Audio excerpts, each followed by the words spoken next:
We'll talk about now some tools for implementing a strategy. Some I know we had talked about last semester. We'll talk about them again. You've probably talked about them in other classes along the way. Value chain, the balanced scorecard, and the strategy map are three of those. So in order to implement the strategy, you start by understanding your industry. And Michael Porter shows up again here with the 5 forces model. And then you do your company analysis, a SWOT analysis, which I believe all of you have seen, or most of you have seen somewhere before. Discussing how understanding your value chain, analyzing your value chain, is also a tool to understand your company. And finally, we'll talk in some detail about the balanced scorecard. And I may or may not take us to the beverages. Did we do this one? Did we do Pepsi before? Then I won't do it again. I'll make the other class listen to it. Okay. So before you understand your company, you should understand your industry.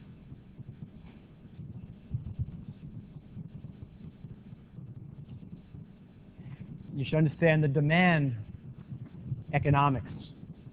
Is your business a price-sensitive business?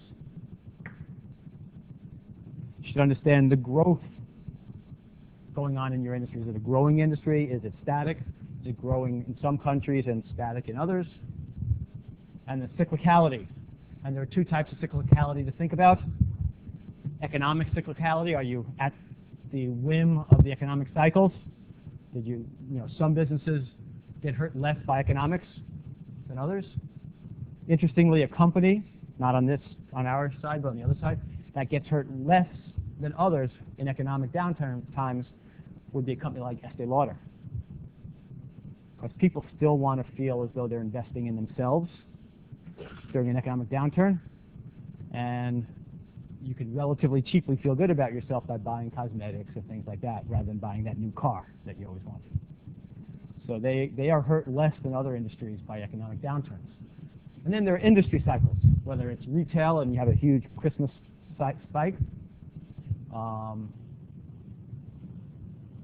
The automobile industry is having a recovery right now. I guess this is economic based, but it's having a recovery because you have to buy a car eventually, right? You can maybe hold off an extra year or 2, but eventually you're going to buy that new car. And so we're beginning to see that eventuality happening. You need to understand your industry. The supply side. How strong are your suppliers vis-a-vis you? Can you think of an industry where maybe the supplier is stronger than you might like as a company? Oh yeah. The suppliers are very strong. So if you don't have the full value chain, if you're not starting with exploration and ending with delivery, you're at the whim of the person selling you the gas. Possibly the computer company like Dell. You want to put Intel inside, so you're at some risk to Intel. Similarly, distribution channels. Some suppliers control distribution channels better than others. You all know what distribution channels are? That's a term. Is that a new term? No? Okay. What company, it might be a company that really controls their distribution channel to their benefit? What's that? Well, Walmart controls it against the suppliers. How about a supplier that might have power?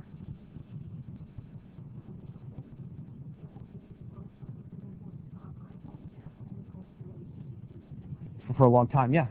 Only AT&T. Apple definitely has control over their distribution channels. Anyone in the kind of retail space? No? Who's that? Yeah, they definitely they manage price by how much they get let out in the marketplace. That's right.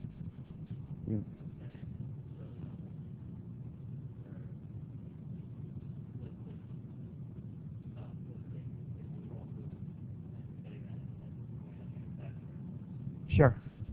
They do. And the other way that they do it is, a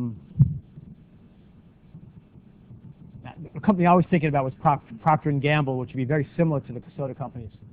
They have some products that you want to buy, you being Whole Foods or a retail store, and some foods they want to push on you, or some product they want to push on you. So, and same thing with the beverage companies. They'll make sure if you want their Pepsi, you have to buy some of their snack food. So they control the distribution channels because you want some of their product. And they can push product you may not want as much into your channel.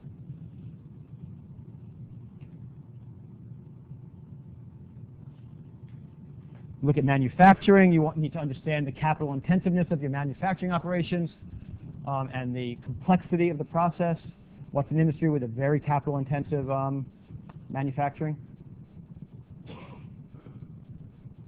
Oil, really any energy, certainly nuclear energy, very expensive.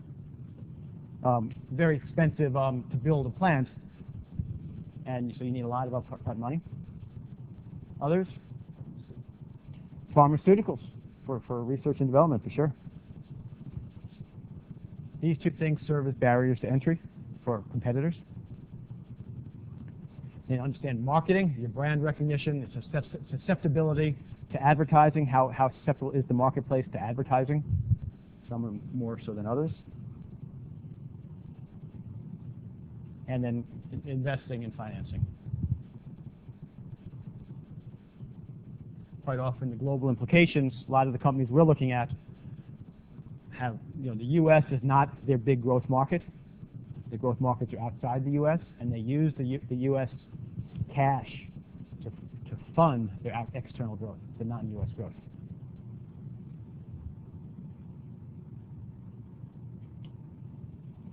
And those economic analyses lead you to the 5 forces model.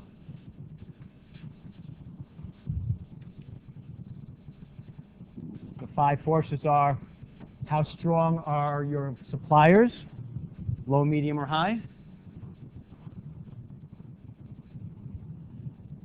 How strong are your buyers, low, medium, or high? Yes. Burgeoning. Oh, no, bargaining. They all should say bargaining. It's a typo, but since I lifted it from somewhere, I can't fix it. I guess I can. Yes, it should say bargaining, though. So it's the bargaining power, the power of your suppliers, the power of your buyers,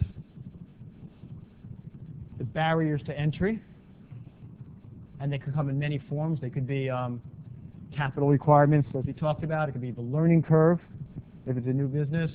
Regulation. Some businesses you can't get in because of the government limiting it. Economies of scale, etc. The threat of substitutes. This is a hard one sometimes to think about, because you don't really know what your substitutes are all the time. I was skiing this past weekend with a friend who owns a small postcard, not that small, but a postcard company. And we talked about the five forces related to the postcard business. And he thinks he's really well positioned. He thinks so because he has a high-end postcard that others can't duplicate because it's a special manufacturing technique that only one company in England produces his cards for him with a special technique. And people are buying his card over other cards because he has to sell it at a higher price, and he just thinks he's got a great positioning. And I said, you're going to be out of business in 5 years, 10 years. What's his threat of substitute? Texting. You don't need a postcard, right? Yeah, you just say, hey, I'm having a great time. Wish you were here. And I said, if you really want to have good positioning, you ought to think about how do you develop an internet product, postcard product, so that text has some feel of the location you're in. So and that was my recommendation to him. He's not going to do it.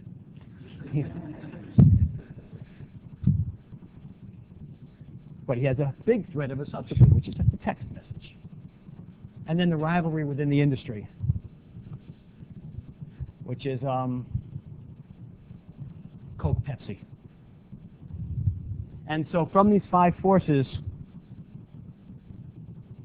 you get to determine the difficulty of operating within your industry. Okay?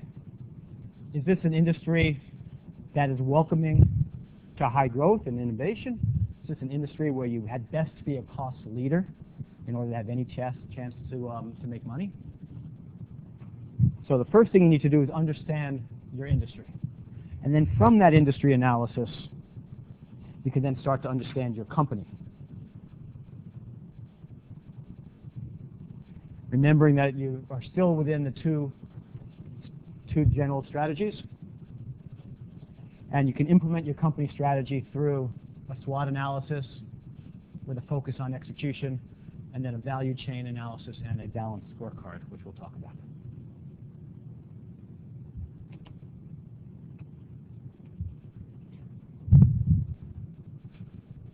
So some of the things you should ask yourself about your company as you're taking it from the industry to the company.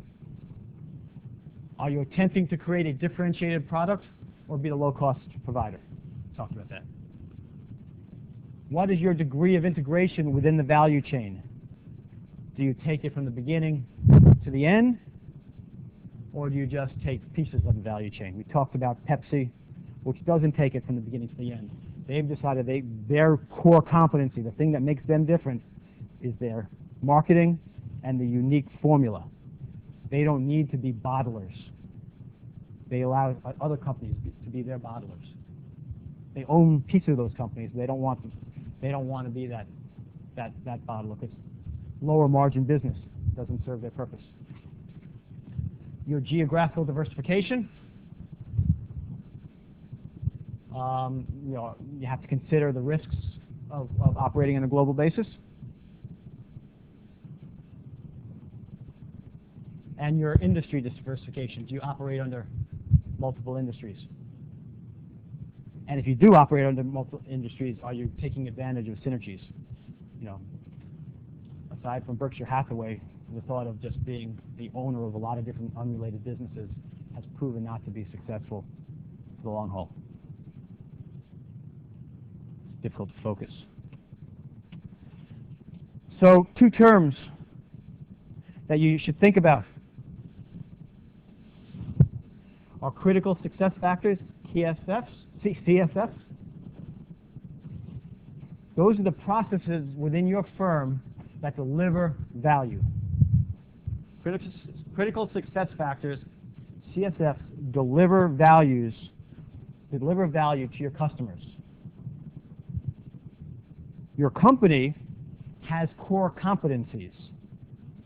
It's those things that you do particularly well.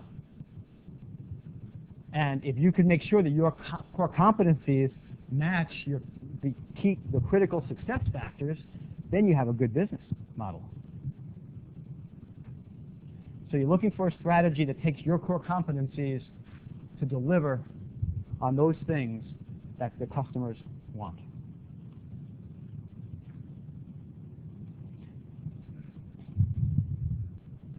And we already talked about Walmart versus Target. Walmart has a mass appeal. They're looking to be the cost leader, and they take advantage. One of their core competencies is size, which is reflected in a core competency of bargaining power.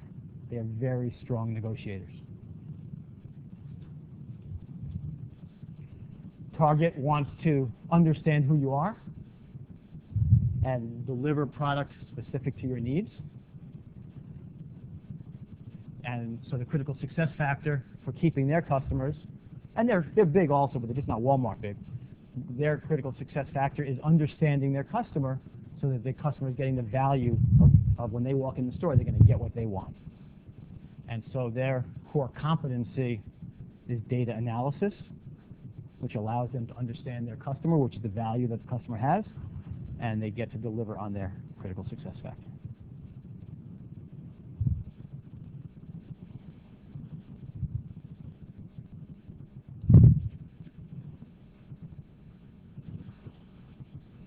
And you can make a case for both of these very successful companies that as you're thinking about this flow, they're converting to wisdom.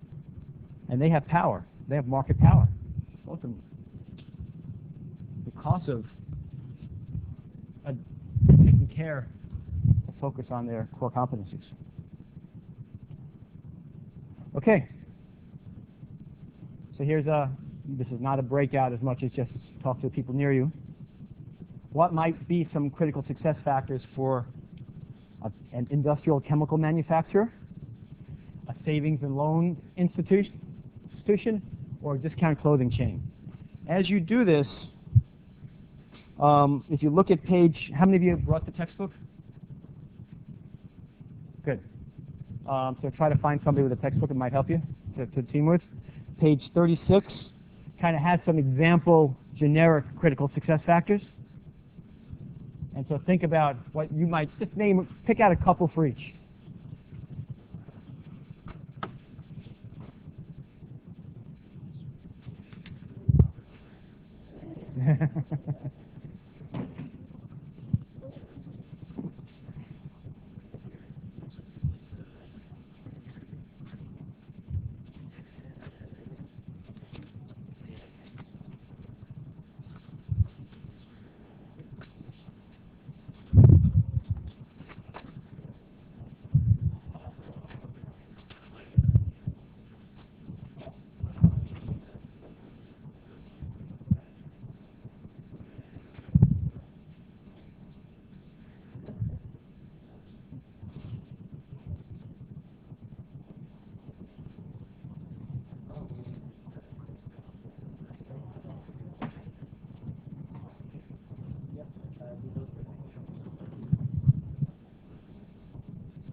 take just one more minute. This is just to give you a sense of what some critical success factors might be. Yes, sir.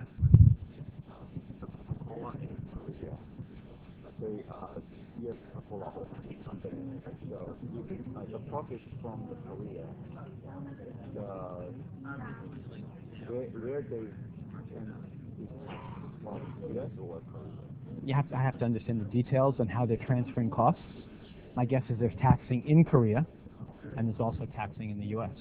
They probably have a Korean business that established as a Korean entity that then transfers profits to the U.S. entity. So I don't know what the tax rate is in Korea. Do you know what it is? Depends on type of business, corporation, That's a little higher than ours. So they may actually choose to transfer as much as they can to the U.S. for profitability. And so there are things like the formula. How much do they pay for the formula? Right, the Coke's formula. To try, maybe they want to have more profit coming into the United States from Korea by charging them more for the formula, so that the U.S. is paying a lower marginal tax rate than Korea. I don't know the details though, so I don't know how they're doing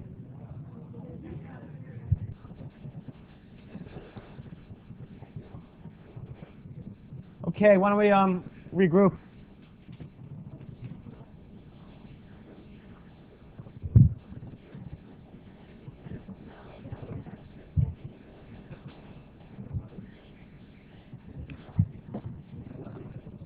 Okay, so we just need to name a couple in each category. We don't need to name many. I just want you to start thinking about what critical success factors might be. So for a chemical manufacturer, it might be a critical success factor. Safety on the workplace. Say again? Product innovation. Competence. How does that convert now?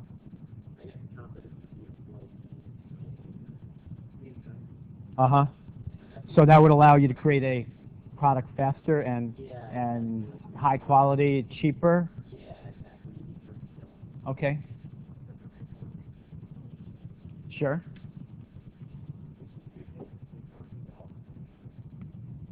So they need to have a distribution channel. They need to get product to their customers quickly. These chemicals. Sure.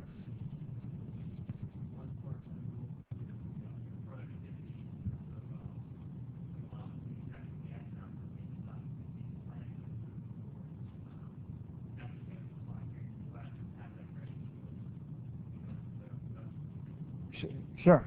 So low cost, is that what you're saying? Yes, definitely productivity is part of the operations. Very important, timeliness of delivery. Their products are going into other products that become raw materials for other products, and you need to get it to them when they need it, because otherwise you're slowing down your customers and they're going to look elsewhere. Okay, let's move on to savings and loan. Anyone have any ideas on the savings and loan?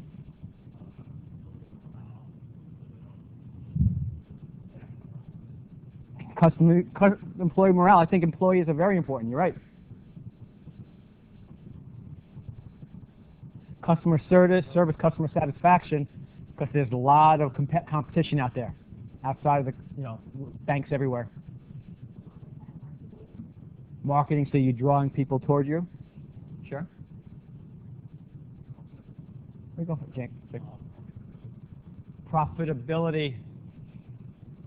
I think as a key success factor, critical success factor, I guess you could have profitability. Ultimately, everyone is going for profitability at the end of the day.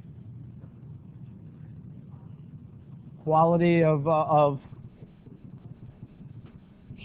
sure. Employee training would be a critical success factor to ensure that they are doing their work right, so they're not making a major mistake that can cost you a lot of money.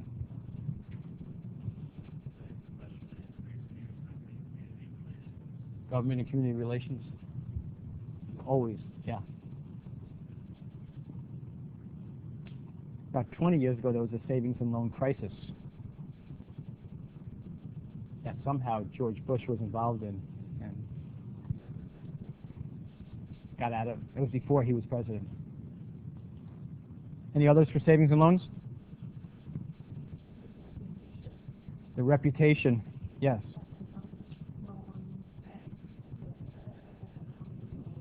Sure. Yeah, you want to make sure that they have a high rating, so that they're, you know, if you're going to give them your money, you want to know that you'll get the money back. Okay, let's finish it up with a discount clothing store. Discount clothing store. Quality, yeah, because you could go become like Sims. You don't know who Sims is? They just went Chapter 11. I don't know if they're still in business. What's that? They sell a lot of stuff, but they, you know, 10, 15 years ago, they were the go-to place to get low-cost discount clothing, and then they lost sight of how the market shifted, and then they became a reputation for just having low-cost, low-quality, boring stuff. And they went Chapter 11. Along with Filene's Basement. They were the same company. Sales. Your ability to sell. Others for discount?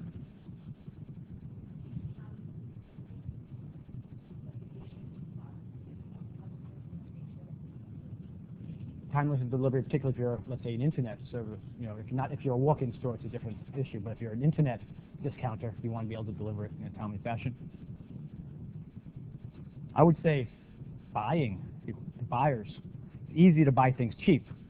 It's harder to buy things cheap that other people want to buy from you and let you take a profit. That's a hard, you know, so you need to have people who have a fashion sense as well. Okay, so this is just a little exercise to get us thinking about critical success factors. And it leads to SWOT analysis, which I know you've done before.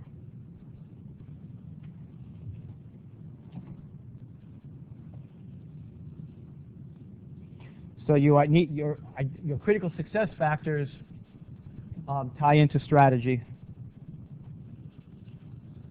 which ultimately the next step you need to do is come up with quantitative measures that are specific for your CSFs. So you need to have metrics that allow you to determine how you're doing versus your critical success factors. If you're an innovator, number of new patents, number of design changes, number of FDA approvals. If customer service is important, number of defects, number of returns. If having a workforce that is high quality, number of training hours. So you look for metrics that will allow you to determine whether you're actually organized for success against your critical success factors. So remember, you want to turn these critical success factors into core competencies. So you have to do things within the organization that are going to allow that to happen. So a SWOT analysis allows you to look at your strengths and your weaknesses, the opportunities to your business and the threats to your business. Some of the things we already talked about, whether the barriers to entry, intensity of rivalry, etc. So you do an analysis to determine where are you positioned within your industry. How well are your core competencies matching your critical success factors? So you look where you're strong, where you're weak, and then where you're weak, you have to decide what are you going to do about it.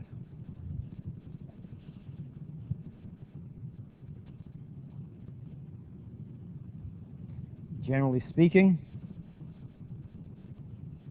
cost leaders are looking for operational performance while still maintaining the appropriate level of quality. Differentiators are looking for customer satisfaction and innovation, and will focus on marketing and product development in order to get that message to the marketplace.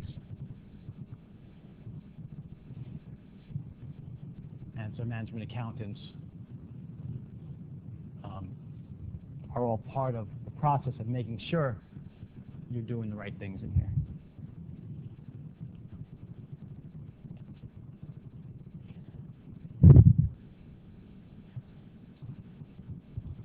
The next step in understanding your company is to do a value chain analysis, starting with securing raw materials, actually starting with research and development. These are backwards. And then securing the raw materials, designing your products, production, marketing, distribution, customer service. Different places will have different names in these boxes. But generally speaking, the value chain is from the very beginning to the very end. If you think of McDonald's, it could start with, do they choose to own the farms? To, do they choose to own the franchises at the end? So all the way from the raw materials through franchising. And then you'd have McDonald's University in here somewhere, or whatever they call it, for new ideas.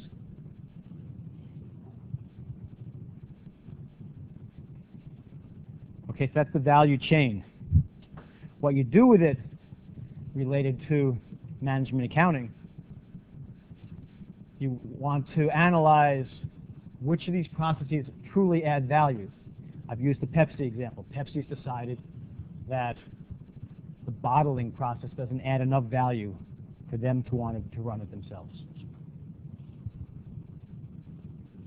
So processes that don't add value can be deleted or outsourced. So you would start by having critical success factors, not just for the company as a whole, but within each of these value chain steps. What makes that value chain step a success? What are our core competencies? Do we match that? If we do match it, then we keep that value chain step. If we don't match it, then maybe we look at alternatives for how we want to do our business. And it's important not to just look at the manufacturing and break that down. You start from the very beginning to the very end. So McDonald's has figured out they don't really add value in farming. They even would say they don't add value in the production of a lot of their foodstuffs. They don't actually bake the rolls themselves. They have bakeries that adhere to their standards to do that. They're really in the middle, right? They want the marketing and distribution and things of that nature. But let, for the most part, others even be franchisees.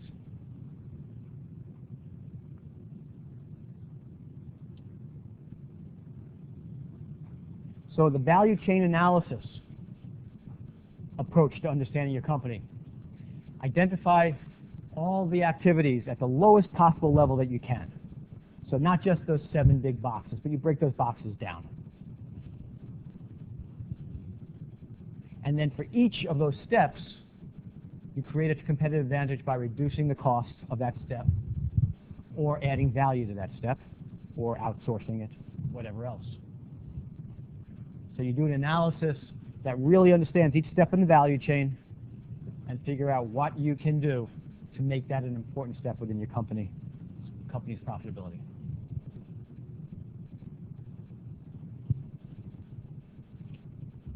Okay, so I'll briefly do this. This is an example from the text. There's a computer intelligence company, manufactures computers. They have a reputation for service and reliability, and they have doing a growth business right now. And they compete on differentiation. They want to figure out whether they can reduce costs. So they have 2 options. One is to stay as they are, and the second option is to outsource two functions.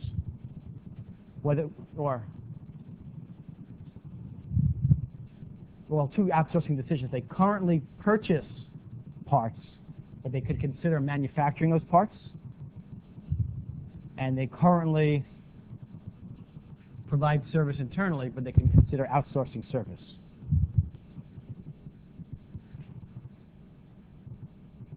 If you look at their, and this is at a relatively high level, their activity analyses, they acquire raw materials. That doesn't change for either of the two options. They manufacture computer chips. They don't really do the manufacturing right now, or they don't plan on doing it in the future. They manufacturing some components. They currently purchase these components for $300 per unit. In the future, they could potentially manufacture them for $190 per unit, plus $55,000 a month. So a variable and a fixed component. Assembly would be the same in either scenario. And then marketing, distribution, and servicing, they pay $175,000 per month for employees to do it. In the future, they can contract out for $130 a month, $130 per unit for servicing. So the bottom line,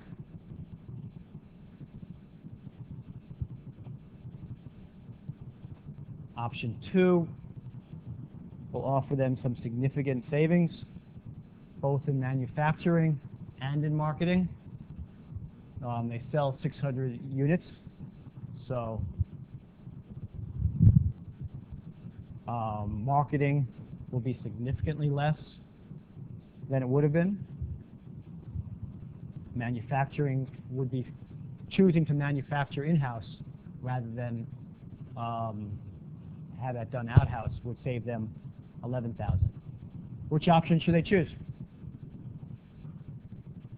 How many say option 1? How many say option 2? Why? They save a lot of money, right? Yeah, so here's a value chain analysis that says you should do option 2. But I would go back to this statement right here. They have an excellent reputation for service and reliability, and probably due to that, they're growing their business. And they compete on differentiation on service and reliability.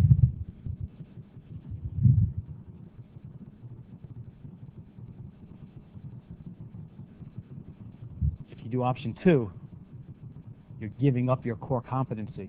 You're outsourcing your core competency, right? Your core competency is service. It may make sense, but I mean, on the surface, I'd say, even though option 2 is saving you a lot of money, it may put you out of business.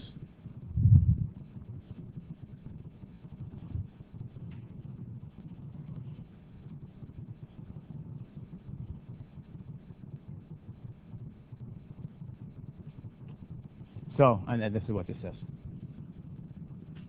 So the main decision should be company strategy. And make sure that these decisions that you make as you analyze your value chain work within the company strategy. And while the textbook doesn't say this, I'd say you may want to consider the insourcing of the components. Maybe it's not enough of a saving. By insourcing the components, it was saving $11,000. But if you believe you could do it as well as you could do it out from having someone else develop those components, that might be worth doing. So you may want to take part of option 2.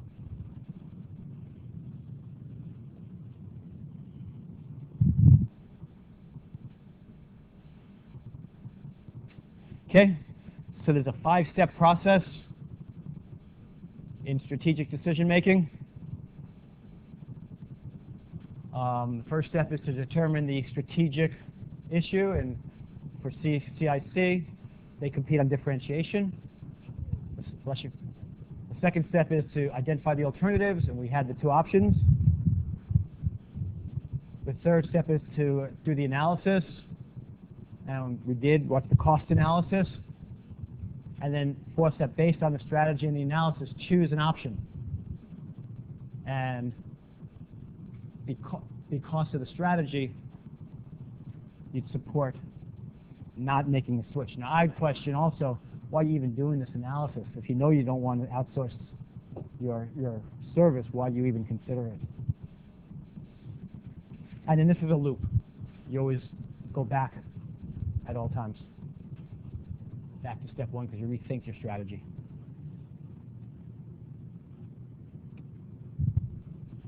The balanced scorecard.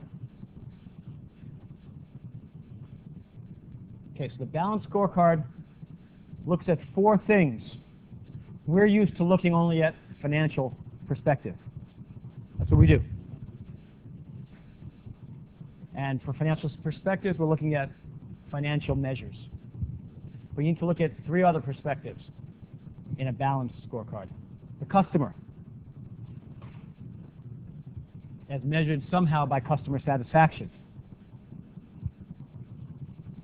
Operations, as measured by productivity, speed of delivery, quality, etc. And then your employee innovation. How do you continue to improve? Training, patents. So you look for metrics in these 4 categories.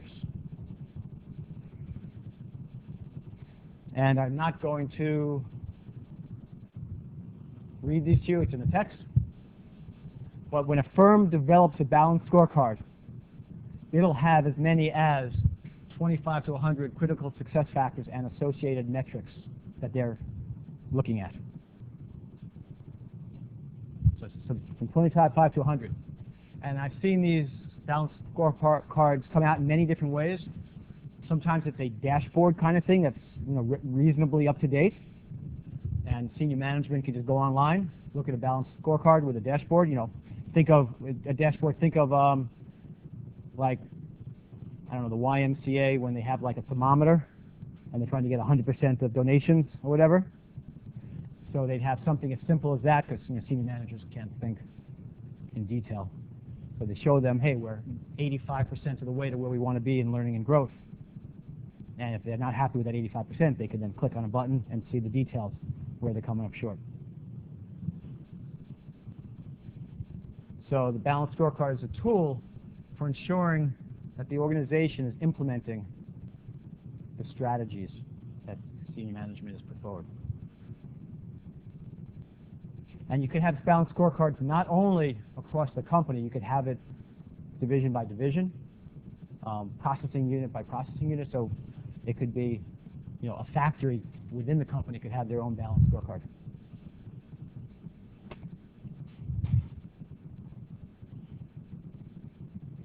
And what it does, it measures the success in implementing a strategy. It provides a tool for achieving organizational change that people can see. We're getting to where we want to be. We're not getting to where we want to be. It's used for compensation. How have you done across all 4 parameters? And ultimately, if done right, it aligns managers with strategy.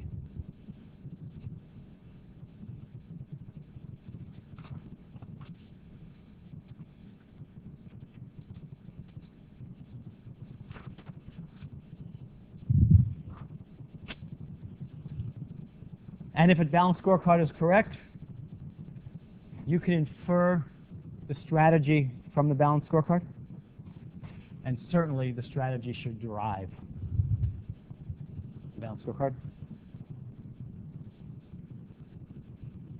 So if you're a cost leader, you're going to see more of an emphasis on operations.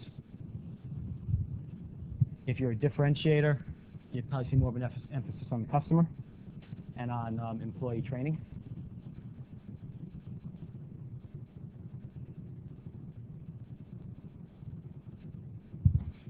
Okay, the strategy map.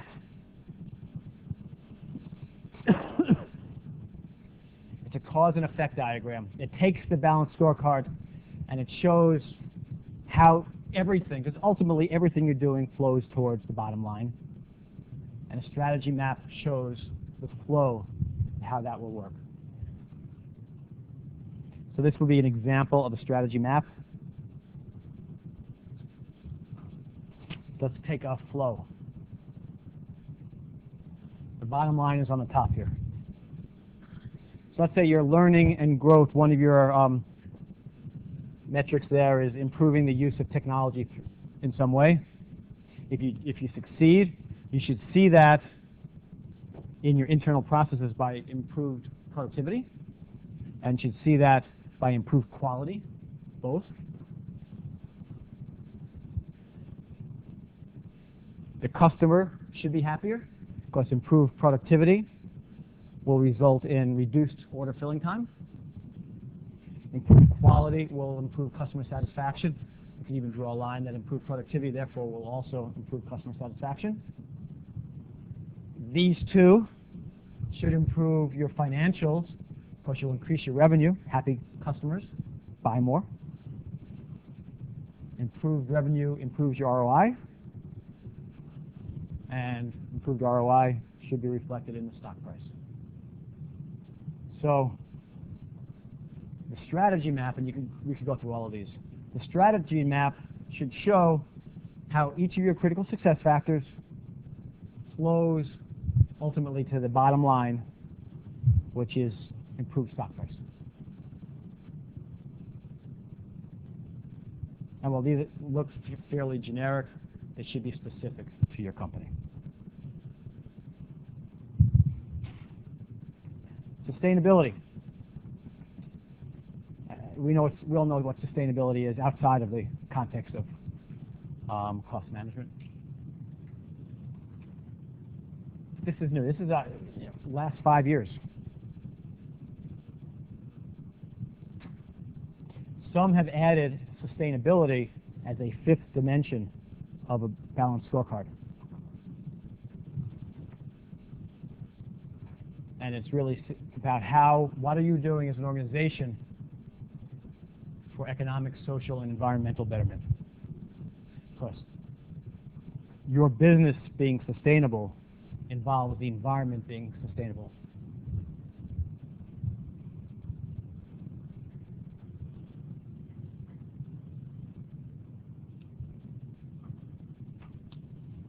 An example from the text.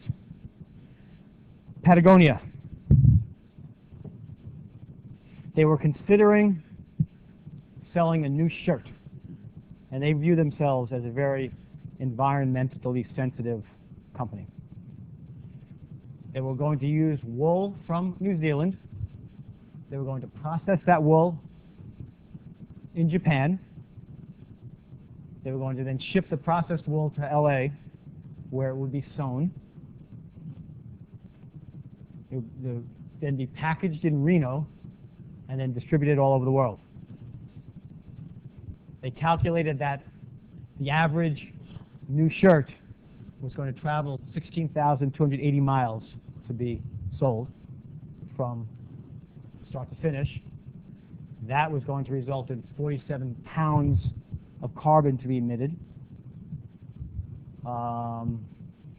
There's going to be waste that was greater than the weight of the shirt, and ultimately use 89 megajoules. So did they go ahead? No. Well, yes, part of it, absolutely a good question. That I don't believe that each individual shirt, if you're shipping crates, I believe that to be true. But the message is here, right? I agree with you. So they did not go ahead with the shirt. That's an example of a company that looks at things from a sustainability perspective, makes a decision. Listen, their corporate image, Patagonia has a corporate image that they want to maintain. They may be doing it because the owners truly care, or they may be doing it because they recognize their long-term viability as a company involves them keeping to this core competency, which is caring about sustainability. Companies have come as far as developing sustainability scorecards. I found this one for McDonald's. You probably can't read it from there. And you could find this online. And you might find one for your company online. So 99% of their fish globally are sourced from Marine Stewardship Council certified fisheries. So sustainable fish. 60% of company-owned restaurant managers are women. That's a different kind of sustainability that they're thinking about. They want to be a diverse global firm.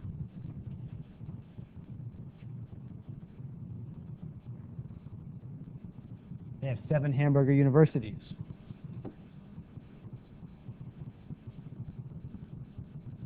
They've raised $170 million since 2002 for charities. So that's a sustainability scorecard that McDonald's is proud of, so they've chosen to advertise.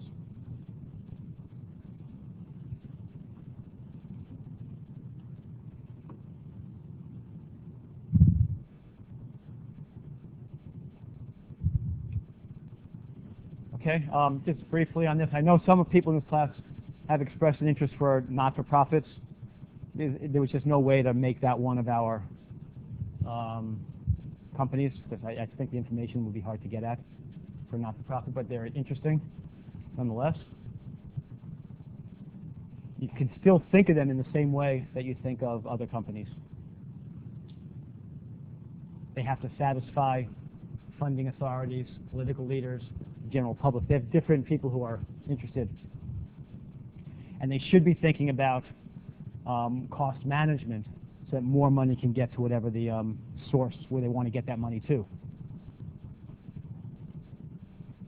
So you can do internal processes, customer satisfaction, financial measures, human resources, etc.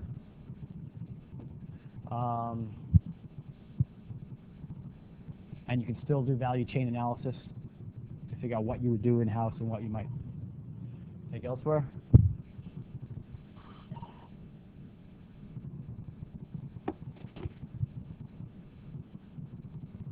Okay, so you can do balanced scorecards and all these analyses for not-for-profits.